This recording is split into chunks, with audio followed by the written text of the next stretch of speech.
You asked, I listened. Many of you have been asking for more info on how to kickstart your second act business. So I created the How to Quit Your Job and Start a Business limited series podcast that will walk you through step by step how to go from employee to entrepreneur. Plus, I designed a free workbook to help you take action while you listen. Go now to secondactsuccess.co/listen to grab this free tool. Can't wait to share this with you. No matter where any of us are and whether we're really consciously focused on our second act, all of us have to take control of our careers now. We all have to own our paths now and figure out what that means. Hey you, are you feeling stuck, desperate for a career change, or thinking of starting a business, but you're just not sure how to make your first move? I'm television producer turned career coach Shannon Russell, and this is the Second Act Success Career Podcast. This is where you will not only get the career advice you've been craving, but you'll get tips from career and business experts, along with inspiration from others who have made a career transition to find second act success. Let's get started. Welcome to the Second Act Success Career Podcast, my friend. It's Shannon, and I am thrilled that you've chosen to spend just part of your day with me. Now, do you ever daydream about quitting your job? How about lounging on the beach, reading a good book while still getting paid? I know I have. Today, we will be talking about how to turn your corporate experience into a consulting career. I am joined by Amy Rasdell, founder of Billable at the Beach. Amy rose to the top of the ranks as a corporate CEO, and then she broke free to find flexibility as a consultant, making even more money than she did in her in-house roles. Now she teaches others how to do the same, and she is going to share her advice with us today. So let me bring in Amy, and we will get started. I am here with Amy Rasdell. Amy, hi, welcome to the podcast. Good morning. Thanks for having me. I'm excited to chat with you. I love the name of your business, Billable at the Beach. But where are you right now? I'm in San Diego, so I really am billable at the beach. Fantastic. I can't wait to get all into it. But let's start back at the beginning. Where did you begin your career? I refer to myself as a Silicon kid because I grew up in Silicon Valley. So I was always surrounded by technology and startups. And honestly, I didn't really even realize there was anything else. I didn't realize that people's parents did anything other than technology startups. I started out as a software engineer. I wrote code for a few years and then went to business school. Out of business school, I did some time in marketing. I spent time in product development. I lucked my way into medical devices. So life sciences is really big in San Diego. And my long-term career goal at that point, I really wanted to rule the world, right? I wanted to be a technology startup CEO. So I was systematically building all my cross-functional experience, moving higher and higher up the chain to the executive level, getting all that experience. I eventually jumped off and started doing startups, venture funding, bootstrapping, all that kind of stuff. Eventually, I got to a place in one of the startups, as often happens in startups. We were going great guns. We were making so much money. We had so much business. And then suddenly something in the external environment, the economic environment changed. And I found myself high enough up in the company that I laid myself off. So at least I knew the layoff was coming, but we couldn't afford to pay me anymore. So, I had to cut my own position and paycheck. At that point, I jumped off and started my own consulting business. I didn't really do that intentionally. I was looking for my next job. I wanted the right job, the right company. And I think the most important thing to me then was the right team. By then, I realized what I think a lot of us realize when we're getting to our second and third and even more acts, depending how many we have. People become as important as the company and all of those things. The people and who you work with is so important. And so I was being really careful and choosy. Well, what happened is a consulting project fell into my lap. It was 20 hours a week for 3 months. And I thought, this is perfect. This will pay some of the bills while I'm looking for that really perfect thing, right? We all know that no perfect thing exists, but I'm really trying to be choosy and diligent. And I got 5 or 6 weeks into that consulting project and I said, cancel the job search. This is the life. I'm now a consultant and I have never looked back. What do you think it was, Amy, about being a consultant and owning your own business that made you want to continue down that path? The things that I really loved about having my own business, and I know that you've made a similar kind of transition, honestly, freedom, flexibility, control, interesting work, better pay. So I think one of the mistakes that people sometimes think having your own consulting business or having your own business is that if you're going to have all these great lifestyle opportunities, that you have to give up pay. And you don't. You can decide and you can actually make more money than you were making at your corporate job. Very true. I agree. Well, how did you grow consulting into a full-blown business? I'm a big believer in serendipity. Things kind of fall into place, but we always really have to have our eyes open and be paying attention so that we can take advantage of the serendipity that comes along, right? That consulting project, I wasn't looking to be a consultant. It literally fell into my lap and I thought, well, why not? It seems like the perfect thing. And that changed the whole trajectory of my career. And then what started happening is everyone could see that I was so energized and loving having my own consulting business that they would say, you know, Amy, I've been thinking about starting my own consulting business. Could we talk? I was really good at getting things done, implementation and execution. So in my consulting business, I was doing a lot of startup work, and I am really the right-hand man of that visionary genius startup who couldn't actually do anything without someone like me. So I'm that doer. I lease the building, I hire the team, I help raise the money, I do all that stuff. I love the doing, and I'm super organized. Okay, so you're there helping this startup visionary actually take an idea across the finish line. And now others are seeing the value that you bring and they're wanting your advice as well. My friend would say, hey, can we talk? And I would think, well, okay, how can I be useful? How can I serve my friend? What do I love? What do I hate? What do I wish I would have known? I was starting to accumulate a body of material because I really was thinking, how can I help my friend start this business? And then one of the things that you realize if you have a consulting business is that I wasn't selling medical devices anymore. I'm selling my time. Now, it doesn't matter if you're billing by the hour or the project or retainer. I'm still selling my time as a consultant, and it's super valuable. So I learned that I had to hold myself accountable for all of my hours.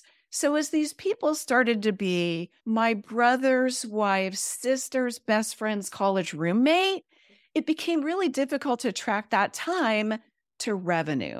So you found yourself getting busier, helping others launch their own consulting businesses. And that is how Billable at the Beach was born. At this point, I'm doing Billable at the Beach full time and not doing hands-on consulting anymore. It started out 10 or 15 years ago as an offline one-on-one program. Now I've moved it all online.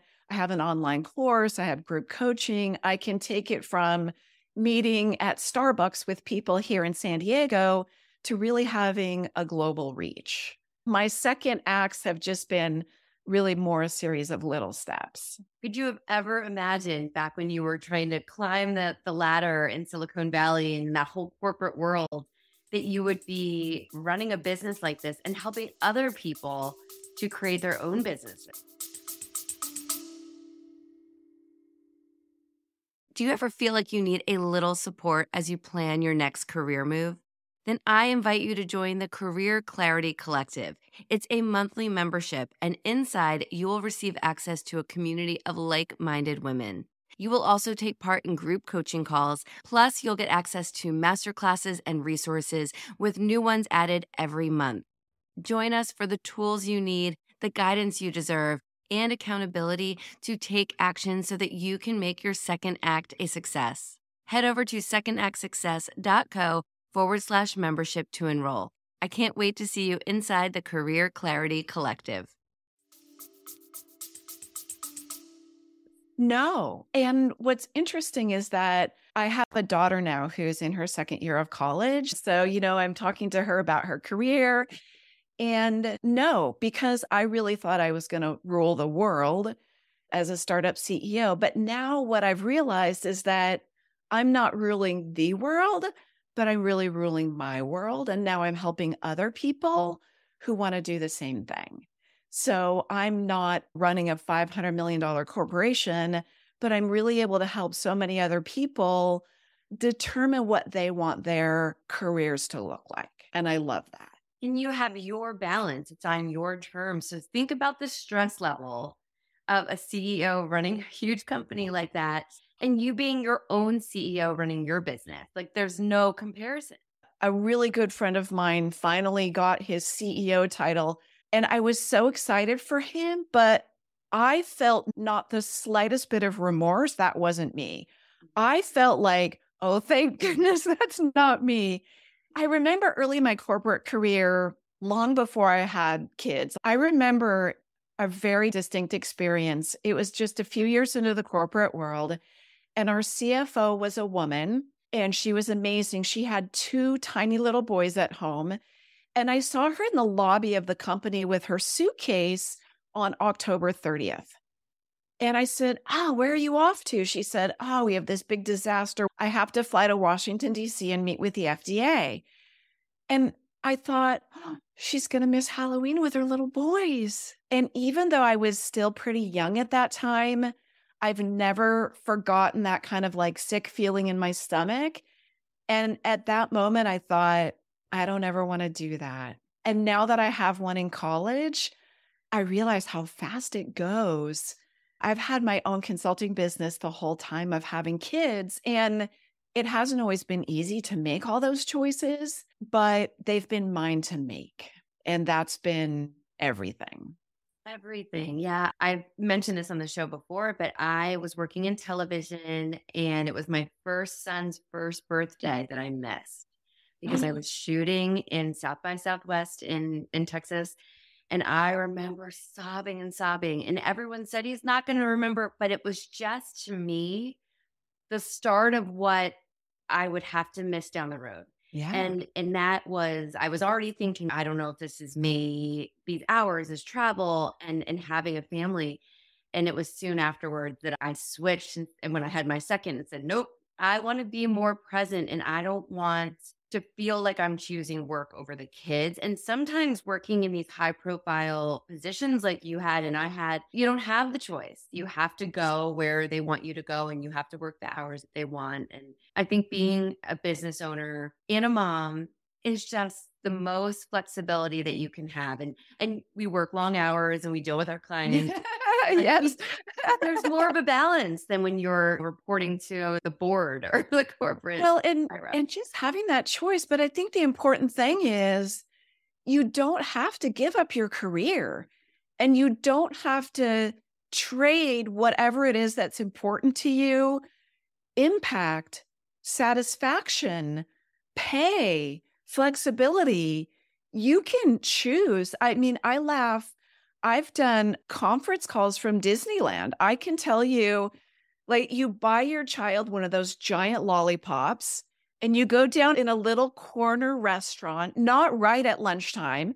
And like you break the mommy rules and you just give them that giant lollipop that's going to give you 40 minutes, and but those stories are so fun. But again, it's still a great career. And for me, instead of having that C-suite position at the corporation, I go in there as a consultant and they actually listen to me much more now as a consultant than they did when I was the vice president of operations.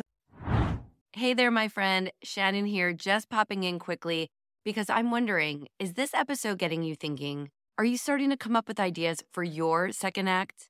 Maybe it's changing careers, writing a book, starting a business. Whatever it is, I am here to help. You can book a free discovery call with me so that we can chat about your next steps. So head over to secondactsuccess.co/coaching. Now let's get back to the episode. You had the experience. You worked in those companies. You ruled Yes. the world for as long as you wanted to rule it, right?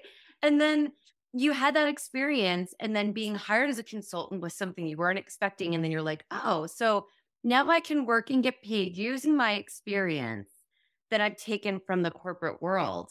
And I find that so interesting because when I work with my clients as a career coach, I say, okay, well, let's take that experience you've had because, our life is a resume. It's not just you use it up to this point and then you change jobs and all of that goes away. No, it's just still a part of you.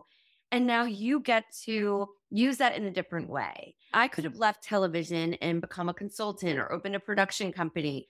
I switched completely into, a different business, two businesses now, but I could have done it a different way, but I still use my skills and experience in growing my companies. So I find it really interesting, and I do want to get into what a consultant really is because I feel like people throw that around. What is the definition of a consultant to you, and kind of what you see it as? Yeah, so I think everyone has a slightly different version, and a consultant is going in and helping a company. In my case, I'm not a career coach. I help people do something very specific, but I think that when we find that perfect intersection that uses the skill sets that we're the best at and that we really have the experience in, what we love to do, and what the market will pay for. And to the extent that we can maximize those things. For me, I help people do consulting for oftentimes the corporations that they left. So, in sometimes it's easier to think about what a consultant's not. I think it's different than a coach. And this is just kind of the way I view it. So, you can give me your view of a coach too, since you do more of that. A coach doesn't do the work, they help you figure out how to do the work. So, consulting does involve some aspects of that, but usually a consultant goes in and does some of the work to get started. For me, a consultant is a superhero with a superpower making super pay. It's not for me fractional work. That to me is a part-time job. Now it might be a very high level part-time job, but to me superhero, superpower, super pay, you go in, you fill a gap, you do a special project. I did a lot of sort of crisis work. So a company was trying to get a new product out the door and it just wasn't happening. I'm very good at coming in and figuring out what's going on. Is it the technology? Is it the market? Is it the resources? Just really digging in and getting my hands really into the muck and figuring out what's going on.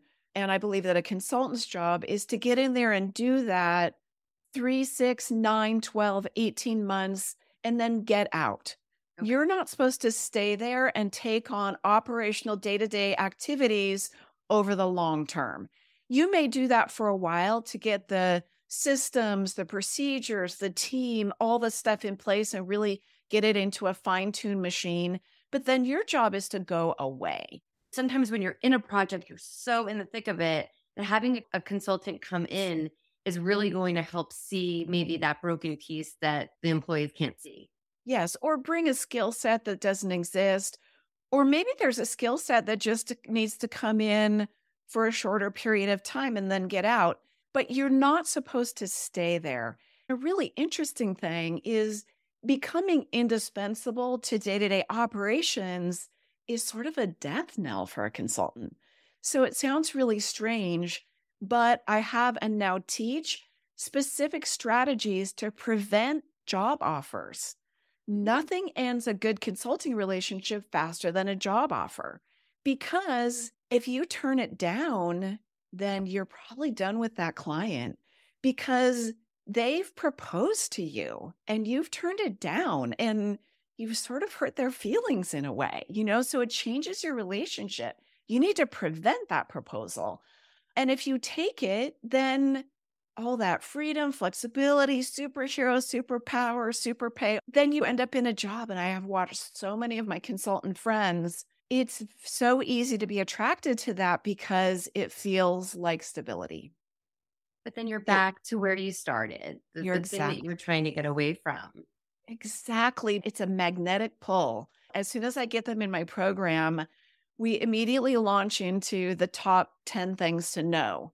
And one of those is it's counterintuitive to think prevent job offers. Right. I've spent my whole life trying to find good jobs. That seems crazy, but no. And I have specific strategies to prevent that. And it sounds crazy, but now it's like, oh, okay, that makes sense, right? Once I started talking about it, you said, okay, yeah, that makes sense. Like you're right back where you didn't want to be in that pit. And as a consultant, you're making more than that person who is staff. You've got the flexibility and you're getting your views across. You're being respected and heard a little bit more than if you were just another team member. When you began your consulting career, you got your first offer to do your first consulting job. Were you just saying, I want to consult? Here's all of my skills of what I did in corporate and kind of looking for work that way? Or was it more word of mouth? I made all the mistakes, Shannon.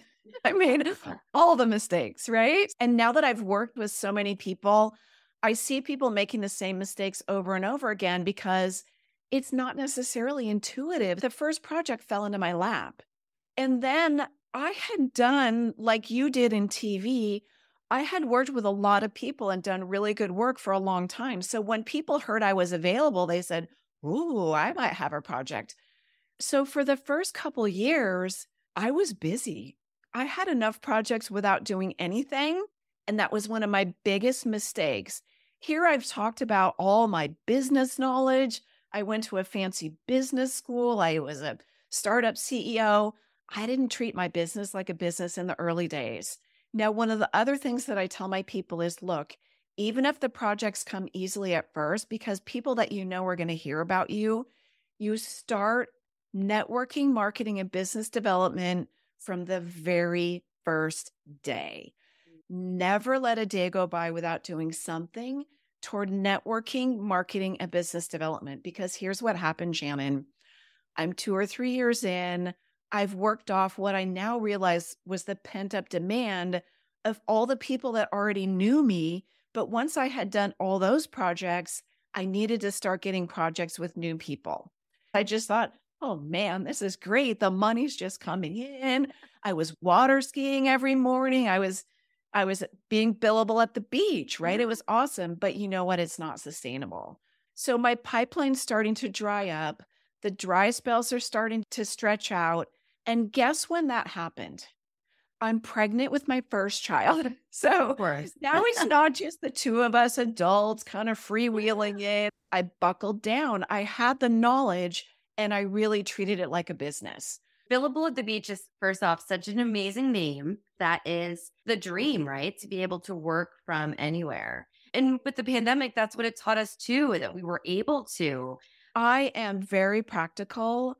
And I believe that anyone can do this. There's nothing special about me. Anyone can do this. Now, I do say this really isn't for brand new grads. You really do have to have some solid experience before, because people hire you as a consultant because you've been doing what you do for a long time and you're good at it. They really want you to come in and hit the ground running. So you have to have spent some time to develop those superpowers. But I help people come in and get started.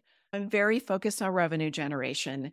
I try to get people in on the shortest path to revenue. So a lot of people get all excited and they think, oh, I'm starting my own business. I need logos and websites and all this stuff. No, I stop right there. The first thing that we're going to do is land a project and get a check in the bank. You don't need a business name. You don't need a website. You don't need a logo. You don't need any of that stuff. And I've developed, I call it my 3 action steps to generate revenue now.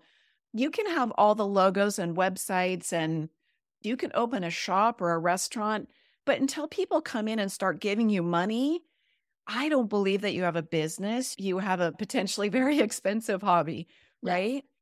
And so once you actually start doing billable work, you get that confidence. For anyone who suffers from imposter syndrome, now you are a consultant.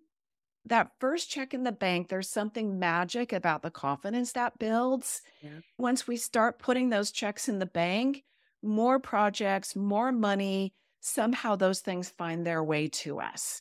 So, really, really important. The 3 action steps: land a project, get a check in the bank. And then while we're doing that, we do all those business building things. So, I'm here to tell everyone right now, you really can do it while you're doing your billable work. It sounds overwhelming. It really is just simple steps. Amy, this is so good because you're right. Everything you said, I'm just nodding my head. I can remember my first coaching client, and it's that confidence to be like, I want to go get 20 more. So, absolutely. I think what you're teaching is brilliant. Let's talk about your book then, Land a Consulting Project Now. In this online world and going global, it's been amazing, but there's a lot of noise out there. And so I'm always trying to figure out how to reach people. So I did a book. I tried to weave in stories of my own, of other people to make it interesting. I tried to make it a little bit funny, as much as I could. It really does give the A to Z, everything that you need in a short, quick, easy version. I have a woman who was in the story and she came into my program. She had her first child and her goal was to be out of the corporate world by the time he was a year old. And within 6 months, she had doubled her corporate salary. No matter where any of us are and whether we're really consciously focused on our second act, all of us have to take control of our careers now. We all have to own our paths now and figure out what that means. I sometimes have people in my programs who do consulting for a while and decide for whatever reason to take a corporate job again. And that's also fine. People go in and out. We have seasons. Taking your initiative and your skill set and creating something that you can hold the reins to is very, very smart in this day and age. All right, it's time for our 5 fast cues of the week. Here we go. Name one thing that these different chapters in your life have taught you. For me, I think it's faith. And I'm not talking about religion at all here. It's really faith in myself, faith in the process, faith in other people, faith in my relationships, faith that if I am willing to do the work, have a little perseverance, take a little risk, that I really can make it work. And I have faith that there's nothing special about me and that really anyone who wants to do this and take control of it, anyone really can. I really believe that. I have faith in all of you. Would you recommend taking a leap into a big life change to your best friend? If you can get yourself in whatever support system you need and the mindset to do that, I say fantastic. But I also believe that big leaps can be accomplished by taking baby steps. So many people are overwhelmed and scared by the big leap. So I say, take a step. Take a step tomorrow. Take a step next week. Take another step the next day or the next week or the next month. The first step is the hardest. And if you can just take those baby steps, you can get there. What is one piece of advice that you can give to someone who is ready to start their second act today? You can do it. That's all I want to say. You can. So, what does the next act look like for you, Amy? I really aspire to be a professional philanthropist. So to achieve some point in time where I don't need to work for money anymore, there's so many causes and things out there. A number of years ago, I wanted to go to medical school and start a free clinic for women and children with HIV. This was before there were effective treatments. I've been around for a while. And then I live in San Diego where there's a lot of military presence, and it really breaks my heart to see so many homeless veterans. And most recently, with my little guy being identified as having dyslexia, I'm seeing really a social justice crisis in our country on literacy. And it's really affecting lower socioeconomic ranges and people of color significantly more. So that's my current philanthropic interest, is trying to see what we can do about that. I feel like you'll be there and be able to do that full time very Someday, soon with right? your girls. All right. So, where can my audience connect with you and learn more about Billable at the Beach and follow the goodness that you're doing? If you just Google Billable at the Beach, you'll run across me and my website. I have the 3 action steps to generate revenue now that work. It's a very simple process. That's the shortest path to being billable is a free email course that you can grab on my website. I have my book that you can get in print or electronic or audio. And then social media wise, my biggest place, because I kind of deal with corporate folks, is LinkedIn. Oh, that's great, Amy. I'm going to link to everything in the show notes so Thank everyone had easy access. And I just thank you so much. This was such a lovely conversation and so nice to hear about your journey. And I just congratulate you on the book and all of your success. Thank you. Thank you so much for having me, Shannon. Thank you for joining us. I hope you found some gems of inspiration and some takeaways to help you on your path to second act success. To view show notes from this episode, visit secondactsuccess.co. Before you go, don't forget to subscribe to the podcast so you don't miss a single episode. Reviews only take a few moments and they really do mean so much. Thank you again for listening. I'm Shannon Russell, and this is Second Act Success. Are you ready to unboss yourself? I'm talking about leaving your 9 to 5 so that you can build a business you love. Head over to secondactsuccess.co/quiz. Answer a few questions and get your results right away. Plus, you will get action items on what you can implement right now. Go grab the quiz at secondactsuccess.co/quiz. Good luck.